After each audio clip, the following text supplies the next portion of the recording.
Hello Facebook enamel enthusiasts, it's me, Sandra McEwen, in another video, and this time you can see my face.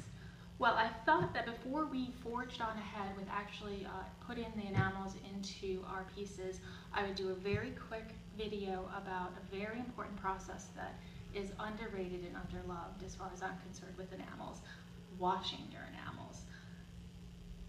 One of the easiest things to do and to do wrong is to improperly wash your enamels, and it's also, if you're not getting brilliant transparencies, the first place you should look is, are you washing your enamels, and are you washing them enough? Because I bet you aren't. Anyway, so we're going to talk about that right now.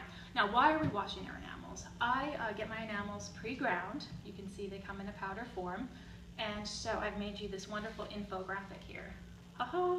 You can see, if you were to look at them molecularly, all the little crystals are all different sizes. And so if we just kind of mixed these up and put them on our enamels, they would end up being a little bit of cloudiness, because see all these little pieces, they're called the fines, they make your enamels cloudy.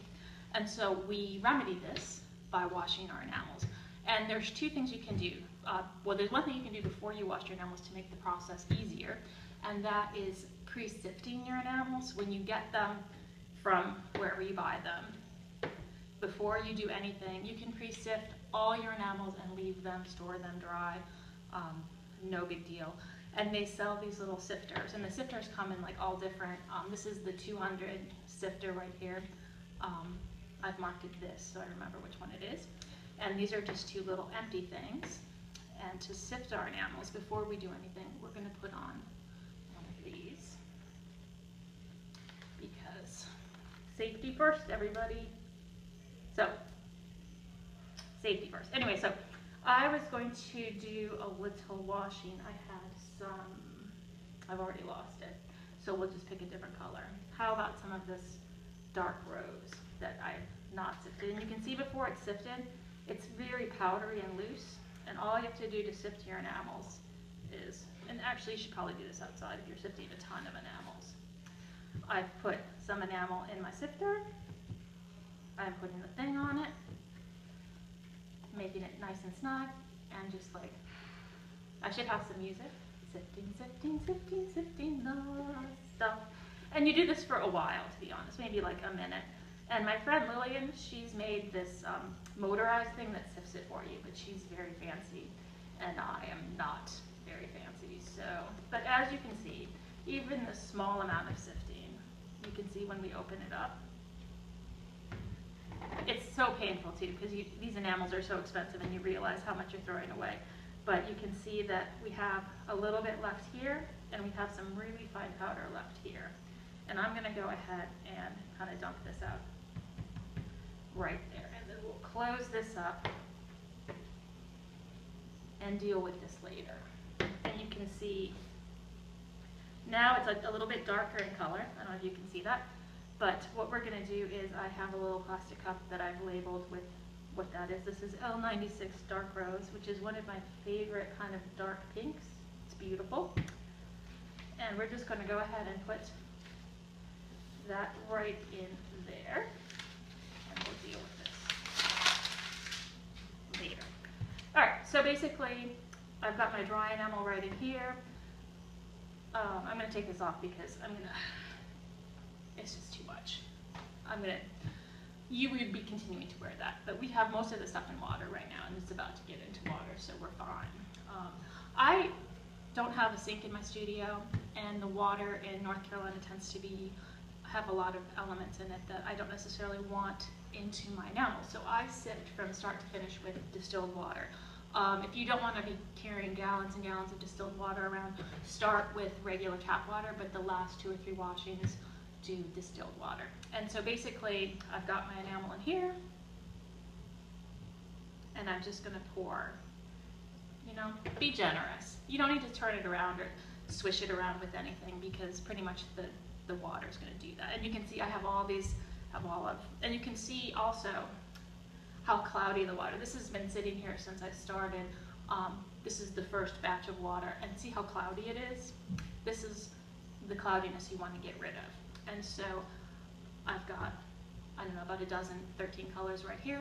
I'm going to let them settle, and when they've settled for about a minute, maybe a little bit longer, you don't have to wait very long, I have a bucket that I then will pour off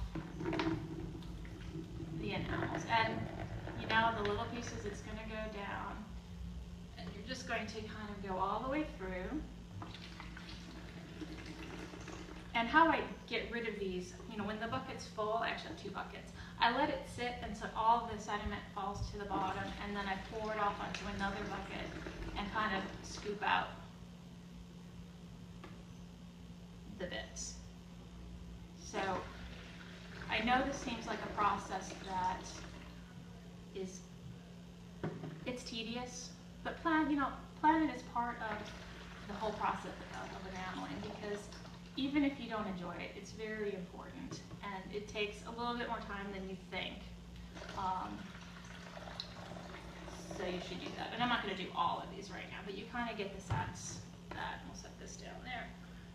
And I've poured it off, and you know what I'm going to do? Top it right back off. And I know the next question is, how many times do you need to do this? And the answer is, well, it kind of varies. If you pre-sift your enamels, you won't have to do it as much. You still have to do it maybe even 3, 4, 5 times. I don't believe you really can overwash something. I would rather err on the side of too clear, too brilliant, too wonderful, rather than a little cloudy, because you could have just washed it one more time. You can see some of these ones are already, this one's pre-sifted. So here, look at the difference between these two. See how clear this one is and how cloudy this one is. So basically, I would say minimum 7, 8. The darker colors, maybe not as much, but the super light colors like the, and the reds, the pale pinks, 7, 8, until they're like crystal clear when you pour them off. You don't need to wash opaque enamels at all, so don't worry about that. And I think the only other question that we're going to talk about is, how long will your washed enamels last after you have washed them, and why don't we just wash all of the enamels and then never have to do it again, which would be really nice, but unfortunately that's not really the answer. I think what people kind of think, well, maybe the water is dissolving or doing something to the enamels that make them not last, but glass is made up of silica, which is not necessarily water soluble, but there are other things added to the silica to give it the color. For example, manganese makes purple, nickel oxide is violet, sulfur does yellow.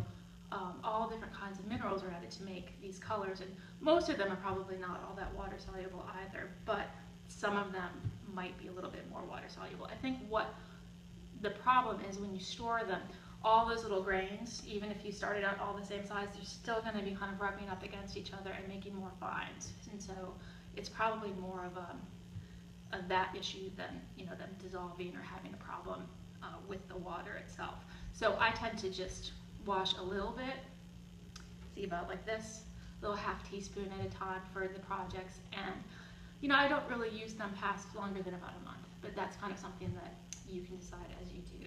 So anyway, remember, wash your enamels. Remember, you're going to do this 7 to 8 times. Do it. Just do it. And then we'll get to actually do the enamels. So that is all for today, and happy washing and happy enameling.